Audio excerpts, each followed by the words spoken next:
On to our program for today. Bob Perlman and I are each going to talk for about 10 minutes.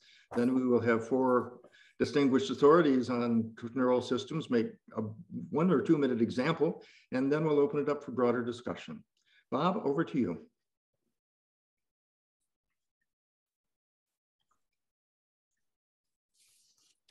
Thanks, Randy.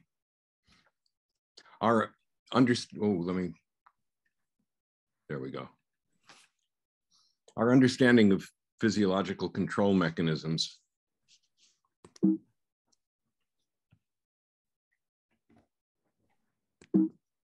How do I advance this? I'm sorry. You may have to click the slide once before you can use your arrow keys. There you go. Okay. Thanks. Our understanding of physiological control mechanisms dates from the work of Claude Bernard, who famously wrote that all the varied conditions of life, all the varied vital mechanisms have only one purpose, that of maintaining the conditions of life in the internal environment. This idea formed the basis for Walter Cannon's concept of homeostasis, and it's remained a central organizing principle in physiology. But to understand control mechanisms from an evolutionary perspective, we have to update and modify Bernard's proposal. Most importantly, Bernard and Cannon were concerned with survival and said little, if anything, about reproduction. And we now appreciate, of course, that our regulatory mechanisms evolved in ways that enhance fitness, not health or longevity. We can't understand the failure of control systems without keeping the distinction between fitness and health in mind. Also, Bernard and Cannon were concerned with regulation of the blood and extracellular fluid. When Bernard wrote, this is what he called the internal environment. But we now understand, of course, that the properties of intracellular fluids are also regulated. Their size, their composition, and the content and activities of all of their various proteins. And we need to think about interactions between these levels of biological organization. And finally, we need to keep in mind that control systems, like other products of evolution, aren't perfect. They can fail, and we can think about diseases as failures in control systems.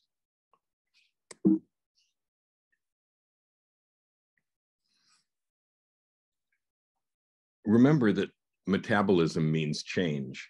Our bodily composition is constantly changing as we utilize nutrients and generate metabolic products.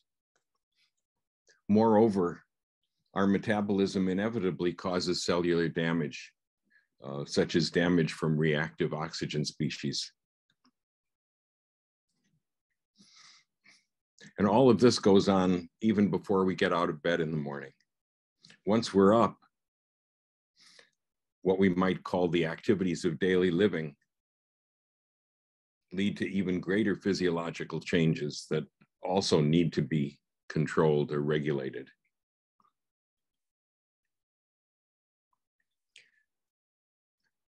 We have a myriad of control mechanisms that do enable us to survive and reproduce in the face of all of the stresses that we face. And I think before we talk about reasons for the failure of control systems, we might take a minute to think about the strength or robustness of these mechanisms. Most, if not all, physiological variables are controlled by multiple regulatory mechanisms. These multiple mechanisms are sometimes called redundant, but as we'll see, I think it's much better to think of them as complementary because they have different characteristics, as I've written here, gain, stability, kinetics, and whatnot. And they act in concert. Most regulatory mechanisms, or the factors that are being regulated, have large safety factors. For example, we normally have a blood glucose concentration, or what's labeled as normal, is roughly 90 or 100 milligrams per deciliter. But after a meal, blood glucose concentration can rise to almost double that. And during prolonged fasting, it can fall to almost half of the resting value without causing untoward symptoms or problems. So it's worth keeping in mind that our control systems don't maintain our bodily composition and function absolutely constant, but instead they allow these functions and variables to change in response to changing external conditions or internal conditions. And finally, we should keep in mind that we have storage mechanisms that complement and buffer the regulatory mechanisms that we pay most attention to. For example, we can accommodate considerable changes in our extracellular fluid volume in response to variations in fluid intake or excretion. We're all familiar with the idea that we have both feedback and feed-forward control mechanisms. We're probably most familiar, though, with feedback mechanisms. These are mechanisms that become active after the value of some controlled variable has deviated from a more or less stable prior condition, or deviated from a desired range. And these negative feedback mechanisms act to reduce those deviations. Positive feedback mechanisms are equally or terribly important, but are probably much less well known than our negative feedback mechanisms.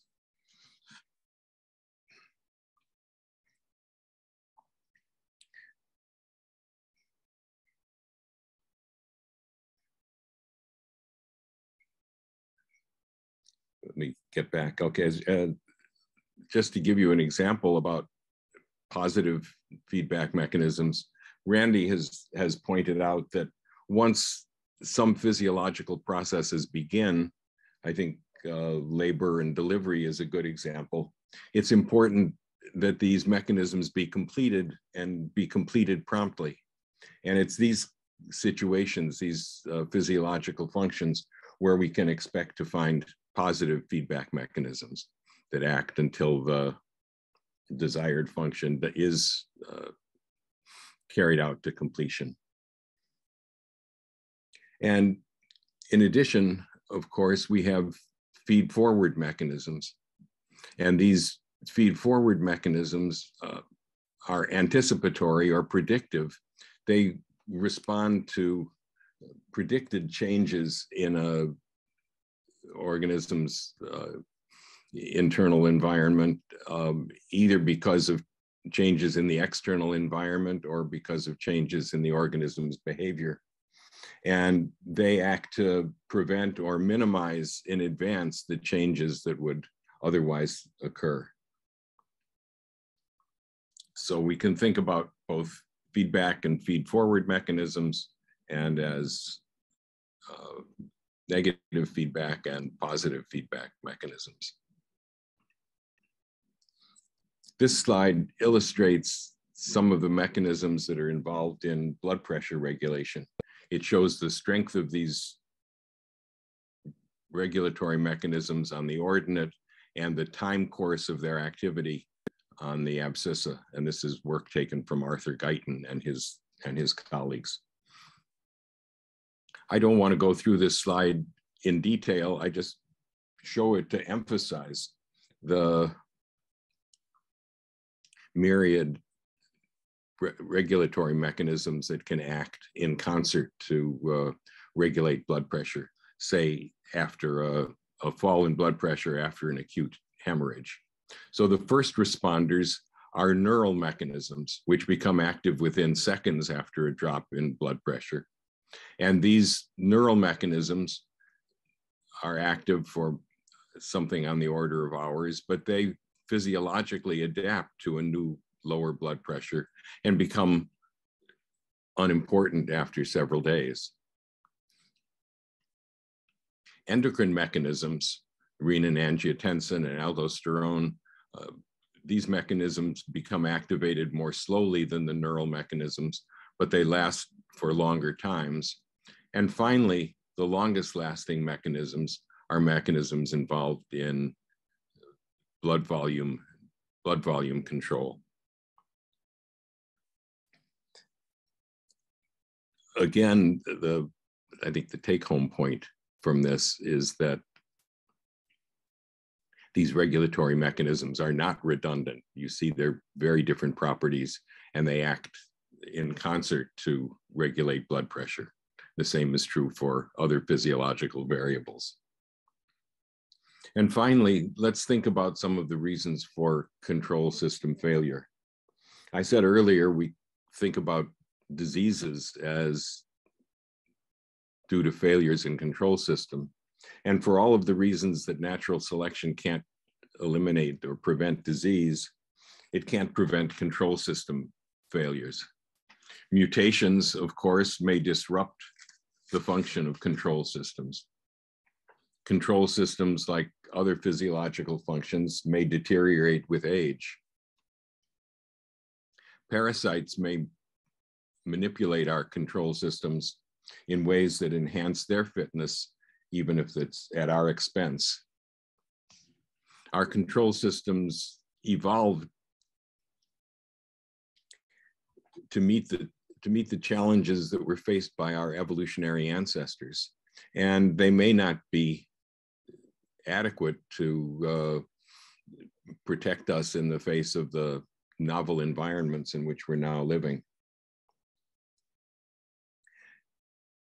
And of course, resource limitation may sap the strength of control mechanisms.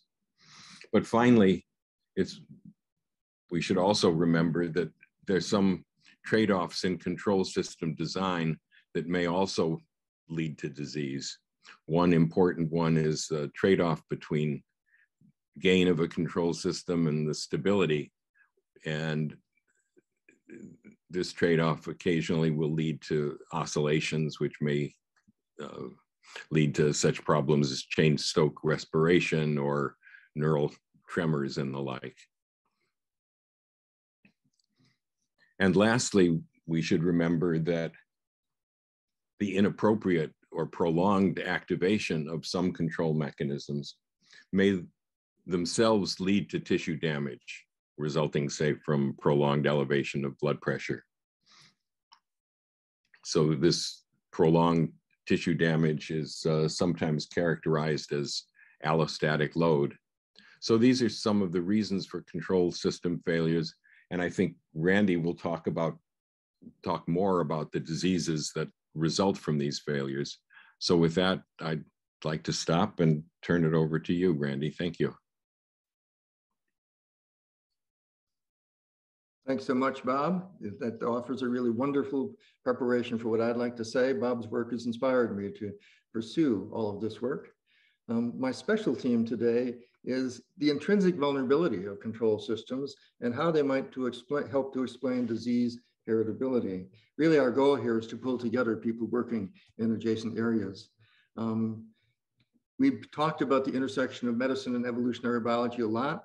I think adding in control systems can bring something special to bear, because I never realized it before, but there aren't just control systems controlling blood pressure and glucose. Every single gene is regulated. There are not just 1,000 regulation systems, there are tens of thousands.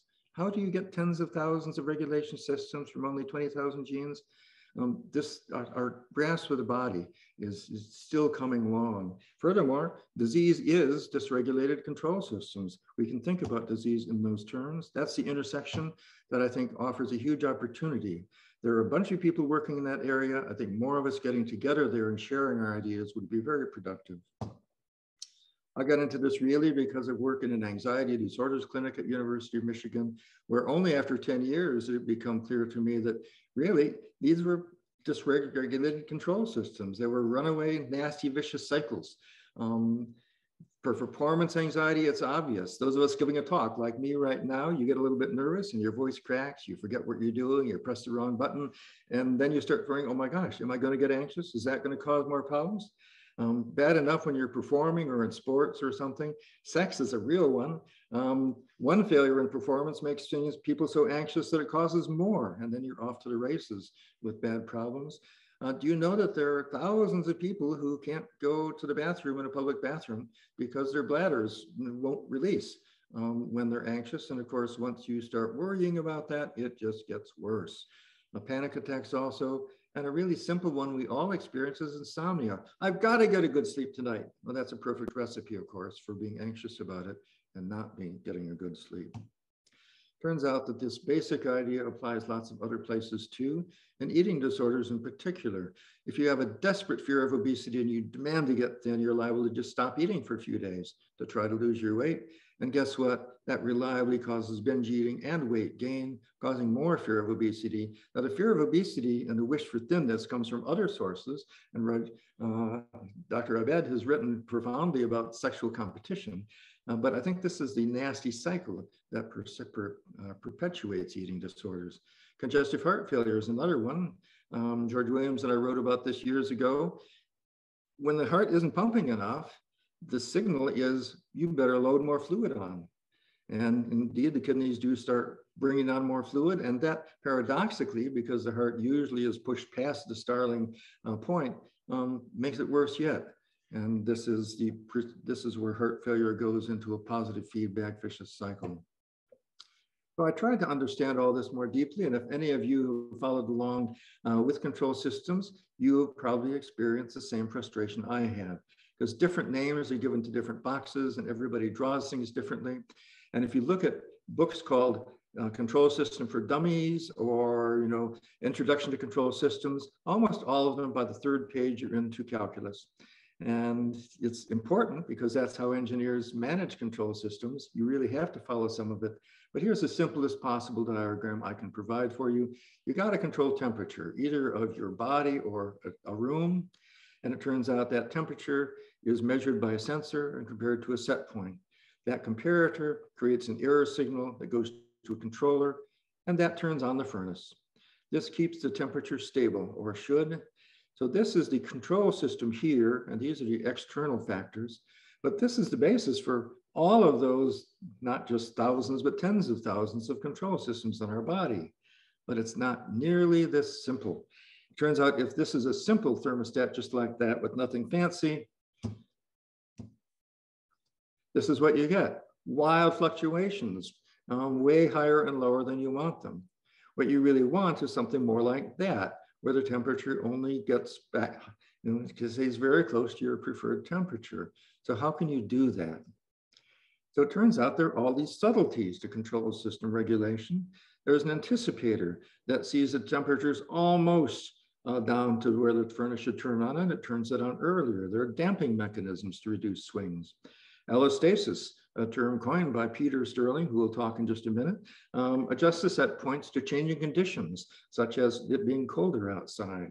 Then there are positive feedback switches that Perlman mentioned. I mean, mitosis, once it starts, it better finish. There's no point in stopping in the middle, just like childbirth. And eating too. You eat one potato chip and you want to eat a whole lot more. There's a good reason for that. Positive feedback sets off a mechanism to structure our activity into bouts, so that we don't waste time shifting back and forth between things. Then there's feed-forward mechanisms. A sweet taste releases insulin before any glucose gets to your system. And in fact, if you take the right kind of artificial sweeteners, you can set off your insulin response and lower your blood glucose because the body is tricked into thinking it's about to get a glucose load. And finally, and most important, a high gain in the system gets to the set point faster, but at the risk of instability. And that trade-off is intrinsic. And that's the huge point here, that trade-offs are intrinsic and problematic. This is the standard diagram that engineers use to try to create controllers that are optimal. They use the error signal to create a stimulus on the plant that is proportional to the amount of error. There's an integral that takes the past performance of the error into account, and a derivative that anticipates what's going to be happening as a result of those inputs to the plant. Turns out that even this is vastly simple compared to the newer kinds of control mechanisms. The mathematics are really lovely, even though inaccessible to most of us. Engineers use these, but here's the problem. that design systems are vastly different from evolved systems. The robustness of our evolved systems is thanks to myriad interconnected mechanisms. The robustness of design systems is because engineers are pretty smart and they build in backup systems. The fragility of evolved systems comes because maximizing performance is intrinsically at the cost of decreasing robustness and fitness sometimes. But fragility in design systems is because you can't have enough backups and every part is necessary unless you do have a backup to take care of it. Very different systems. And this means that you can't just apply fancy engineering calculus to the body because you can't measure the things that you need to measure to make it all work right. So the big question, and my question for my whole life, is why did natural selection leave us so vulnerable? Focused here on why are control systems so vulnerable? The big explanation, of course, is there are things selection can't do. Okay, that's important. Likewise, it's too slow. Another one is that fitness is maximized at the expense of health. But the two big ones I think that deserve further exploration are the path-dependent interdependency of control systems. They're so intertwined with each other that once you have strong selection to change one, such as neuronal migration for a brain that's evolving in response to language and cognition and social life, it really screws up all kinds of other things too. And then there are more fundamental trade-offs that cause intrinsic vulnerability. Big question at the core of all of this, so why do disease-associated alleles persist? Is it that they're mainly because of genetic drift and mutations and maybe a few balancing selection? Or is there something else here that we can turn to find a different kind of explanation? I think it's very worthwhile to try to look at failure modes in control systems. How do they fail? Positive feedback, we've already talked about. The scratch-itch cycle is an obvious further example. You scratch, it causes tissue damage, causes itch, on you go. Addiction, I mean, that's a lot of dermatologists' work, is try to interrupt that cycle. Addiction, one drink leads to two, especially with positive feedback, setting off that bouts of eating kind of thing. Then there are levels that are stable but too high. Type 2 diabetes, hypertension, and obesity all have something to do with external inputs that are unprecedented in our evolutionary history. Oscillation, essential tremor, is a very common problem. And notice that most of these things I'm talking about are highly heritable as a product of many, many genes, each of which has tiny effects. Then there are systems that have wild swings. Cyclothymia is moods that go too high and too low. Brittle diabetes and hypoglycemia. There are a lot of patients in the system, they fling back and forth from too high to too low. Then there's a response that's too slow. Some people, when they stand up, they faint because the system that's supposed to raise your blood pressure doesn't work fast enough. Obsessive compulsive disorder, I think, is especially ripe for examination because what's missing there is the off signal for stopping safety behavior that most of us have. And also very profound for psychiatry in bipolar disorder is basically a problem of a bistable system that gets stuck at both extremes and has trouble staying in the middle. So this is my quick list of disorders that I think are ripe for analysis. Shulkin and Powers have already worked a lot on obesity, and we'll hear from Jay in just a moment.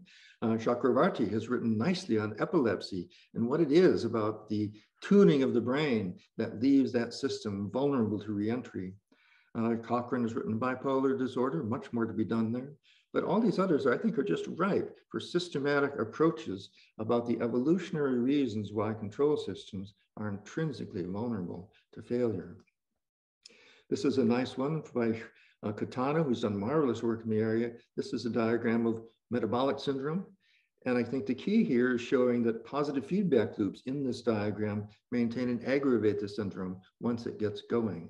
This is very different from just saying exercise more and diet differently. And here's the final question. Does the intrinsic vulnerability of control systems help to explain disease heritability? And it turns out that Steve Frank, who really I think is the intellectual leader of this entire area, he's written a whole series of articles about control systems and evolutionary perspective. In a 2019 article titled Robust Error Correcting Feedback Increases Genetic and Phenotype Variability, he offers us a model in which those green dots, I can't really explain this in the amount of time available, but the gist of it is that when those dots are high on the y-axis, that means that they are, that's high heritability. And when they're low on the x-axis, that means that they are low in frequency.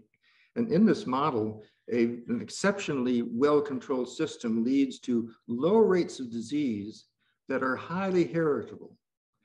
And he summarizes it by saying, increasing robustness reduces the frequency of system failures associated with disease and simultaneously causes a strong increase in the heritability of disease.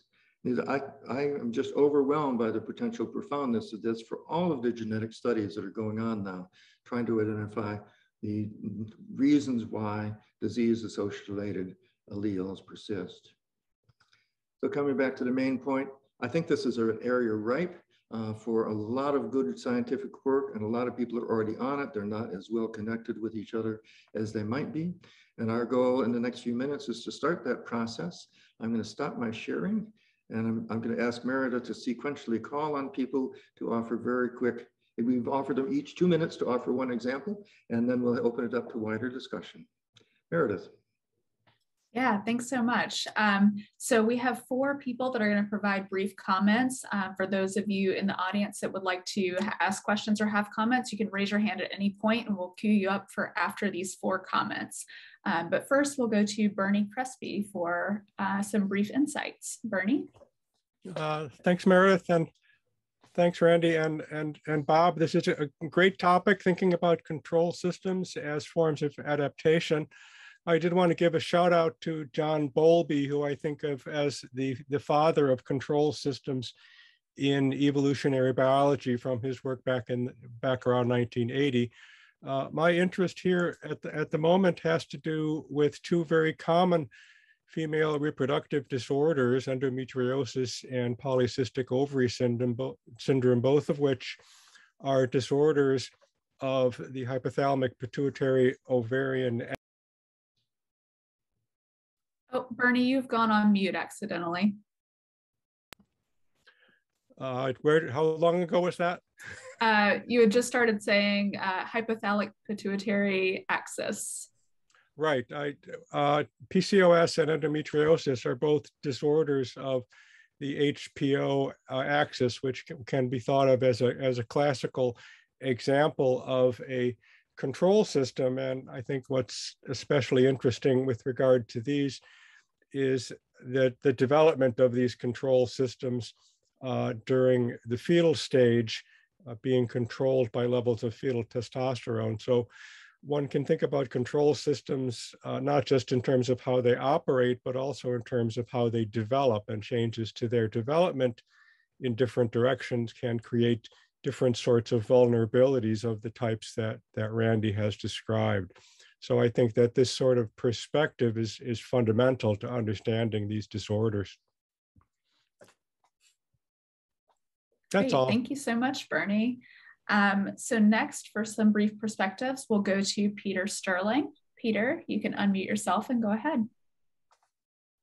Okay, thank you, Randy, and for inviting me for this. I want to share my screen, and this is my brief slides. I have a contrary view in this matter.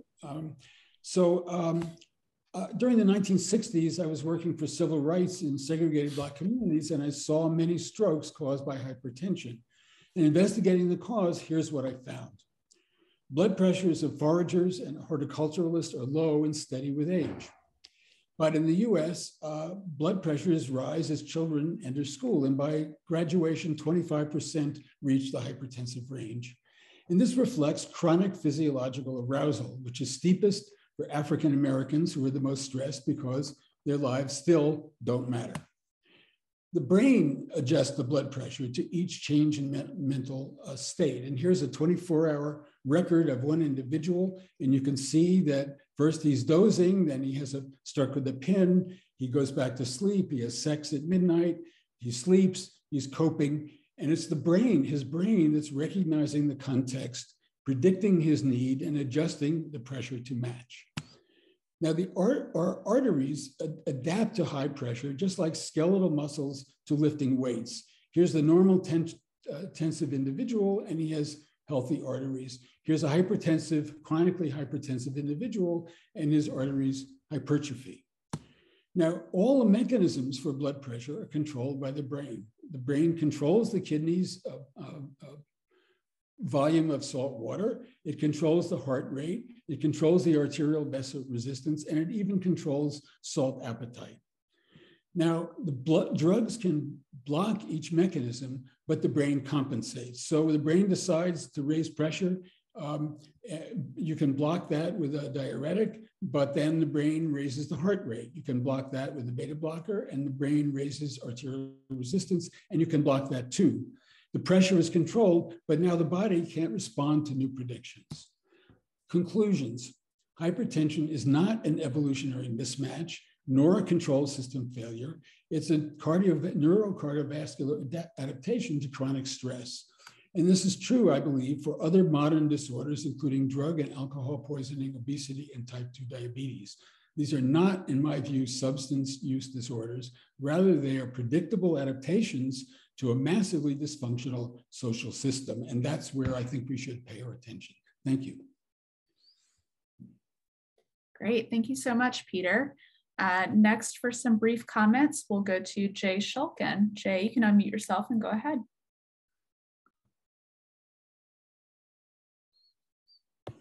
Hi there. Can you hear me? Can you hear me? Yes. Yes. Nice to meet everybody. You know, I want to pick up on what Peter said. One of the things I think that really does need to be incorporated is the social context, the learning part. There's not enough here on the fundamental role that learning plays, the epigenetic adjustments. Allostasis is a concept that's both linked to anticipatory regulation, diverse multiple systems, some of which are in conflict with each other, all of which are imperfect, and some of which have rate limiting systems. So for instance, on the endocrine side of things, most of these peptides really have a short lifespan. They're not just, and they rate limit themselves not by negative restraint and not even by positive feed-forward systems, but just they shut down because they can only last a certain amount of time because the peptide has got finite constraints on it. It's a different story about steroids, and it's a different story about bulky neurotransmitters like norepinephrine, serotonin. So a key thing here is not the diverse multiple regulatory systems, the anticipatory side. Homeostasis is one system. Feed-forward systems are another. Positive regulation is another. The problem with the Claude Bernard stuff to start with, and even Cannon and many other people, is a very passive idea about the brain and the fundamental behavioral regulation that takes place in a social context without taking the ecological social context is for regulatory systems, particularly in our life and disease, is to leave out way too much. Thank you. Thanks so much, Jay. And finally, for prearranged comments, we are going to go to Guru Madhavan. Guru, you can unmute yourself and go ahead. Thank you, Meredith, and greetings to everyone. This is my first visit with the group, and I thank Randy Nesse for the invitation. I work at the National Academy of Engineering, where among other duties, I am also lead a program called the Forum on Complex Unifiable Systems, a brand new initiative that is interested in integration of ideas from different fields. And Randy's opening slide really conveyed the spirit of the program that we are trying to do, going beyond biology, but also getting into economics and public policy. I am a systems engineer with the biomedical flavor, and I'm always trying to bridge the tenets of control systems theory and complex adaptive systems theory. And some of the points that Randy made took me back to my junior engineer days in India. I helped design and test PID controllers for a chocolate factory, specifically an adaptive temperature control system for the confectionery cooker, where a lot of ingredients get mixed in precise ratios. and also subsequently in a fertilizer factory on a batch process to maintain chemical mix ratios. So it became very clear in practice that this group intuitively knows the better a system becomes at compensating for errors, the more the system's components will tend to decay in performance. Of course, these are Steve Franks' wonderful words, what he beautifully called the paradox of robustness, which I was able to experience in practice early in my career. So a huge fan of Steve Franks' work here. As an engineer, I am naturally interested in applications. So here are two draft ideas. First relates to a clinical perspective, call it a clinical evolution idea here. This relates to a condition that disproportionately affects certain populations, or genetically speaking, is really good at the selective sweeping, which kind of basically alters the typical pattern of genetic variation in a region. And I'm talking about sickle cell disease and how inherited red blood cell disorders really create the whole range of complications, of course, diminish oxygen transport throughout the bodies. And, going back to Randy's work here, I got introduced to his work way back when I was a grad student with this book, Why We Get Sick. Of course, his current book really is a solid, has a solid emphasis on how we take a brute force functional fixation on adaptation. And I think there's something to be teased out there to better understand sickle cell complications. So that is one draft idea I proposed to this group. A second one is at a higher level. I'll call it a cultural evolution concept here. And this is built on my own work at the National Academies for a number of years, where we try to look at prioritizing new vaccines for development. And the work was conducted at a time when the Ebola crisis reached a peak in West Africa. And what became really clear, the standard technocratic approaches to quarantining, vaccine development, and social distancing kind of failed partially, mainly because we didn't take the necessary anthropological insights that were available from the local cultures. Example, funeral rites that led to the super spreading of Ebola, the burial customs of touching, bathing, kissing those deceased from Ebola, showed cultural elements that were studiously neglected by the standard approaches. And so therefore, we didn't detect the disease spread early on. And of course, that impeded significantly early disease detection and containment. So a cultural version of selective sweeping, so to speak. So these are the two ideas that I wanted to bring to this committee. And of course, I'll continue to learn more from the group's creation. Thank you all. Thanks so much, Guru. So feel free to virtually raise your hand or post perspectives or questions in the chat, or if you have other examples that you've thought of. But I want to go to Randy and Bob to see if you had any comments on these perspectives that were brought up by your four speakers. Bob, why don't you go ahead first? Are you there? Yes, thanks. I completely agree with what Peter and Jay said, and sorry that I didn't point that out myself, that clearly the brain is central in controlling our control systems, and it's responsive to our social structures as well as other factors. And the sort of feed forward mechanisms that they've emphasized are critically important, and they highlight the role of our own activities in changing our control mechanisms. And I agree with what Jay said, that the original view of homeostasis was a very passive one of organisms changing in response to changes in their environment. And it is clearly important to think about the active role that organisms have and the active role of our brains in maintaining our ability to continue to function and survive and reproduce. So I wanted to thank both of you for your comments. Thank you.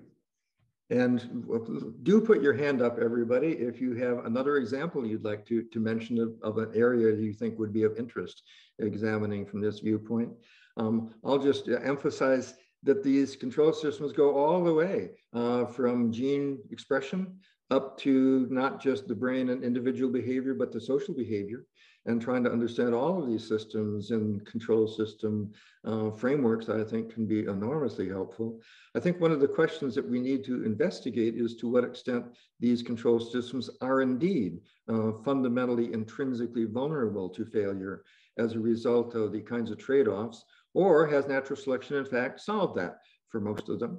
My dear friend, now departed Elizabeth Young, was one of the experts on the regulation of control systems and cortisol and the HPA axis. And one of her amazing discoveries was that cortisol response to ACTH is not just to the level of ACTH, it's to the rate of change of ACTH. I mean, the natural selection is done at least a proportional and integrative control system. And I think we're going to find all kinds of things. I think it's going to turn out to be a two-way street where we can benefit enormously from engineering expertise by using the kinds of mathematics and models they've developed. Yep. But simultaneously, I think if we could get engineers looking at the details of these physiological systems with more data, that we're going to learn more about how the most sophisticated possible control mechanisms actually do work and how they fail. Great, thank you. So I wanted to go quickly to a comment in the chat from Muhammad El Zawalati, and I won't read the full comment, but it basically is asking about, we have limited information, and how does control system theory deal with us not being engineered? So life isn't an engineered system, and there's a lot of unknowns. So kind of how do you handle that when encouraging engineers to look more at these biological problems? Let's see what Guru has to say about this. I think engineers are constantly faced with inadequate data to make the system perfect. Good enough. Unmute, there you go. Yeah, it's a deep question, and that's the struggle. And in fact, through our work at the National Academies, we're trying to make engineers think about these broader kinds of considerations that can and do affect the so-called design of any product, service, or networks here. And I think this is an opportunity here. I mean, one of the things that I've personally gotten fascinated, Randy, is the notion of complex maladaptive systems. I mean, we know how systems, the constituents systems just keep doing their job, and as a collective seem to perform well. So one kind of adaptive systems. But then a second kind of thing is where engineers need greater inspiration, insights, and frankly, tutelage from evolutionary insights, which is how do you go about evolving the system as such, keeping the system as the target of selection, and carefully managing its progression going forward. And I think that has significant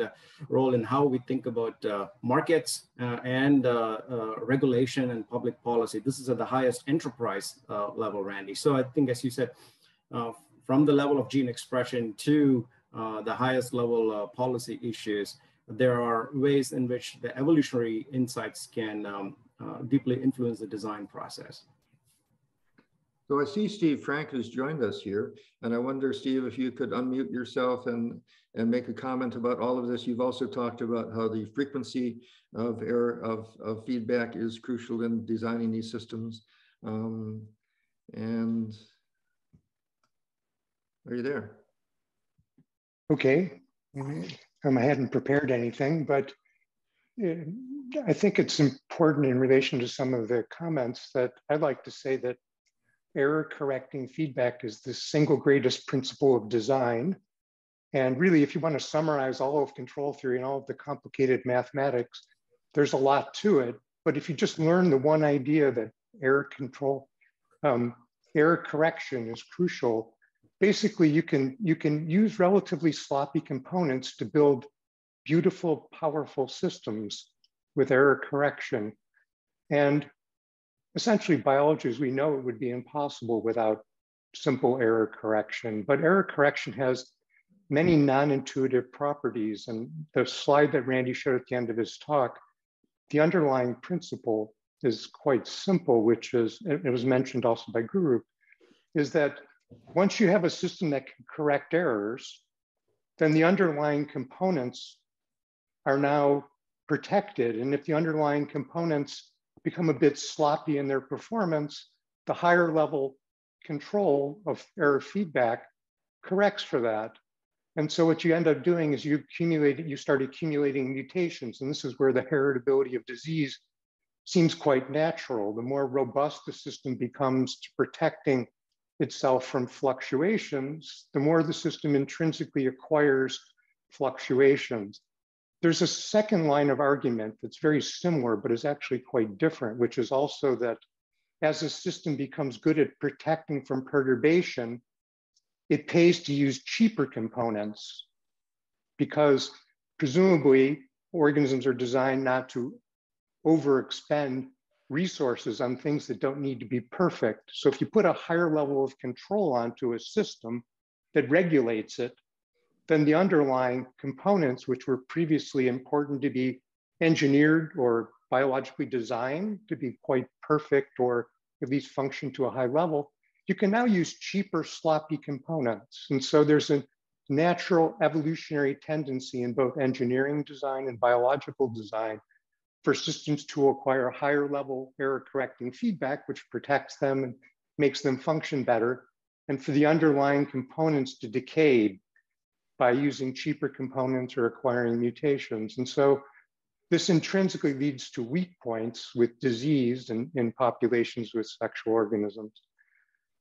A second completely different point is that one of the key insights of engineering control theory that you have to internalize if you want to think about anything that functions is you need to think in terms of the frequency of inputs instead of just the intensity of inputs. And this is sort of the first day of class in engineering control theory. And biologists don't intrinsically have that way of looking at things. We tend to always think in terms of magnitude. But really, anybody who starts to think about the design of systems quickly sees that it's all about frequency is often the very important thing. And so when you look at perturbation, don't just look at the magnitude of the perturbations, but think a lot about the frequency of inputs. This was mentioned, for example, that overeating isn't necessarily eating too much, it's eating maybe too continuously. That's a change in frequency rather than a change in intensity. Anyway, I wasn't prepared to say anything today, so I'm just going to leave it at that, but thank you. It's very good. Appreciate those comments. Meredith, let's see who else we have with a hand raised, or maybe you'd like to call on others who are on the chat. Yeah, so we had Paul Goldsmith queued up for a comment. Paul, you can unmute yourself and go ahead. Oh, no, thank you. And thanks again just for organizing this for the people who are all around the world. It's absolutely fantastic and I really enjoy it. It was the interplay of different control systems is really important, particularly with positive feedback loops, because they're inherently unstable. So they've got to be nested with negative loops. Action potentials, thinking falling in love is probably a positive feedback loop, locking onto a goal, but you don't want to become obsessed. So there's got to be some disengagement. And also a control system problem could be that the system is controlling a broad set of things and trying to optimize one part, which is now leading to disease in another. And if you've got selective degeneration of part of a system, which happens in the dopamine system in Parkinson's, the system then tries to recalibrate and you end up with too much dopamine elsewhere in psychosis and then desire. Then we make that worse with medications, trying to get this trade-off. As it was mentioned in the chat, more dopamine is good. Well, not if you give patients impulse control disorders from too much dopamine, give them too little and they become apathetic. So it's all about the balance. Thanks so much, Paul. So next we had, with a raised hand, Nicole Thompson Gonzalez. Nicole, you can go ahead with your question. Hi, thanks so much, Meredith, and thanks everyone for this discussion today. I truly have a question just to see if anyone else has opinions about this, but going back to a previous comment on the learning component to the systems control, that's where some of my curiosity really lies. So the idea that the body is changing its set points versus whether it's a breakdown of being able to maintain them in certain situations. So like one example being, although glucocorticoids are well known to have a suppressive effect on the immune system, the immediate immune response within a stress response is pro-inflammatory, and repeated acute stressors like that tend to have a ratcheting up effect of that inflammatory stress response, and basically contributing to kind of a baseline elevated inflammatory profile. The fact that the body isn't returning to its set point of what is an appropriate level of inflammation, is that, would people consider that a change in the set point of what is an appropriate level of inflammatory responses, or the inability to return to a healthy baseline? Anyone want to tackle that one? Well, go ahead, Jay. I'm muting. You actually were already unmuted. You just muted yourself. Press it one more time. Jay, you still there? I'm here. Got it. There you go. Got it. Yeah, no, that's a good example on the inflammatory signaling. And moreover, it varies. It's tissue dependent. There's some restraints from glucocorticoids, on inflammatory signaling systems that are restrained for finite periods of time. There are others for which it facilitates it. It also depends on what the context is. What are the other regulatory needs that are also at hand? Are you thirsty? Are you hungry? Are you afraid? It's not in a vacuum. It's in the context. So that it's tissue variation, a lot of plasticity, more than we recognized before. Glucocorticoids are not axiomatically to restrain systems. They facilitate systems. Those systems themselves have finite amounts of time that they can appear. That's the point about the peptides. Cytokines, all those inflammatory signaling systems, are diverse amino acids strung together.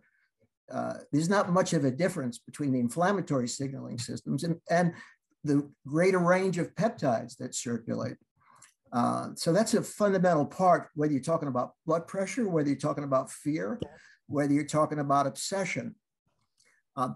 One thing I don't like very much, I don't think of positive regulation feed-forward systems as unstable. The systems that we've worked in all these years, that they're not unstable. Why are they any more unstable than sort of negative restraint systems?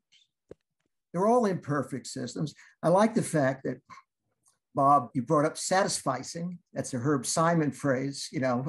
What's a good explanation mean here? But I think there's been too much negative sort of context about positive regulation. It can't run forever. Otherwise you'll be done in. Something's got to restrain it.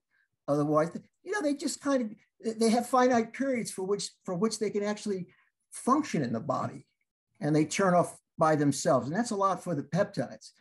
And then there's the social context and the ecological context. Is there salt? Is there a predator? Am I pregnant? What other resources are available? And it's hard to get all those systems in, but they're part of it all. Thanks so much, Jay. We're at the top of the hour, and I wish we could have more time for discussion and more comments. Maybe we can all get together in Lisbon, at least in a symposium, and maybe over dinner and drinks. Maybe. In the meanwhile, great appreciation to all of you for contributing to an interesting discussion. Please, any of you who have special interests in this area, get in touch with one of us so we can put you on the list of people to keep in this loop. And thanks again. And Meredith, do you want to make a quick comment about the next one? Yeah, I'll turn it over to Charlie to share his screen. But next week, we do have another great Club EvMed, and it's in 1 week on Tuesday. Charlie? Okay, I was going to try to fit in one last question, but I think I shouldn't since we're past the top of the hour. This was such a great discussion. Thank you very much, Randy and Bob and everyone else for your perspectives. And I agree, we should continue this conversation.